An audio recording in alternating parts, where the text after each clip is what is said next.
credo di dire una cosa fuori dal mondo affermando che gli U2 sono una delle rock band più longeve del pianeta. E questo, oltre alla loro bravura, ovviamente, è dovuto al fatto che non sono mai stati solo loro quattro.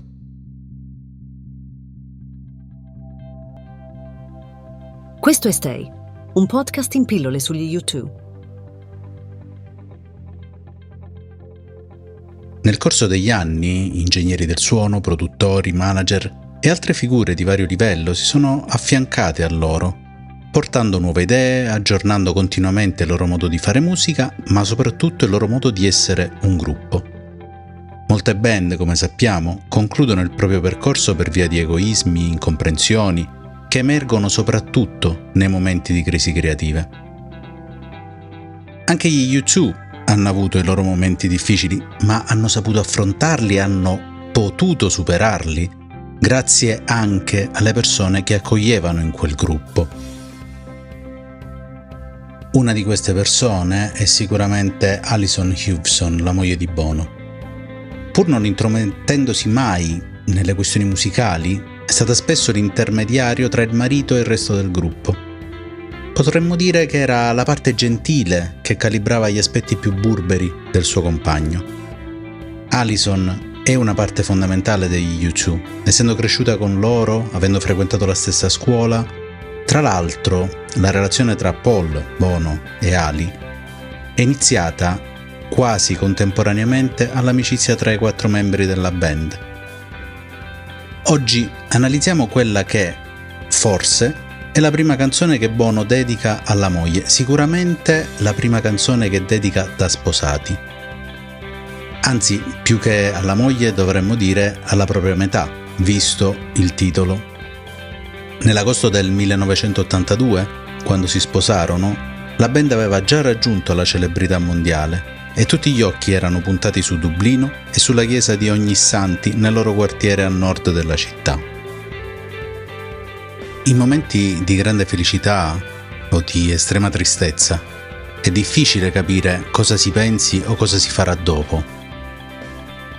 Che tu abbia scelto di vivere questo momento o meno, resta comunque oscuro come la tua vita cambierà da quel momento in avanti.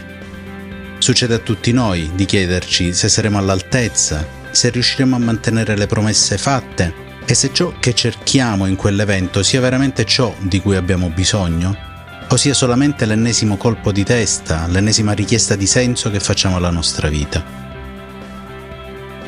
Il matrimonio, l'unione con la persona che amiamo, è uno di quei momenti, e Bono lo descrive bene, molto bene nel testo di Two Hearts Beat as One. 2 cuori battono come uno solo. Lui aveva intrapreso una strada con i suoi 3 compagni che avrebbe influenzato la sua vita matrimoniale e familiare. Si chiedeva se quella scelta fosse giusta anche per Ali, se lei si sentisse a proprio agio e se lui fosse riuscito a coinvolgerla nel suo lavoro. Si chiedeva, come penso facciamo un po' tutti, se fosse riuscito ad essere un buon compagno. Era certo che lei fosse la persona giusta per lui, ma iniziava ad avere dubbi su se stesso.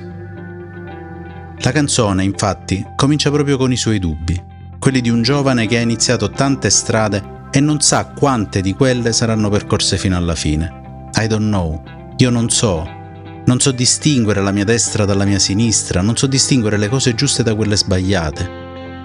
Insomma, si chiede e indirettamente chiede a lei: perché mi hai scelto, perché hai accettato la mia proposta? Tra le scelte c'è appunto quella del gruppo, quella del suo lavoro, che come dicevo si concilia difficilmente con la vita familiare. I can't stop the dance, honey. This is my last chance. Non posso fermare quello che ho iniziato. È la mia ultima occasione.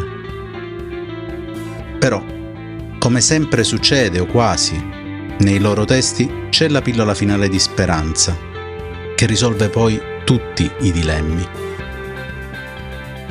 I said, don't stop to dance. Maybe this is our last chance. Non fermiamo la danza.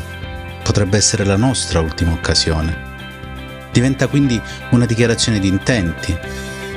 lasciami continuare per quella strada e io farò di tutto per la nostra famiglia. Come non vuole lasciare andare l'occasione che gli si è presentata con il gruppo, non vuole che lei e lui lasciano andare il sogno di una famiglia insieme. Tu cosa ne pensi di questa canzone? Scrivilo nei commenti o manda una mail all'indirizzo bmip.podcast@gmail.com. Alla prossima! Stay. Ogni domenica alle 13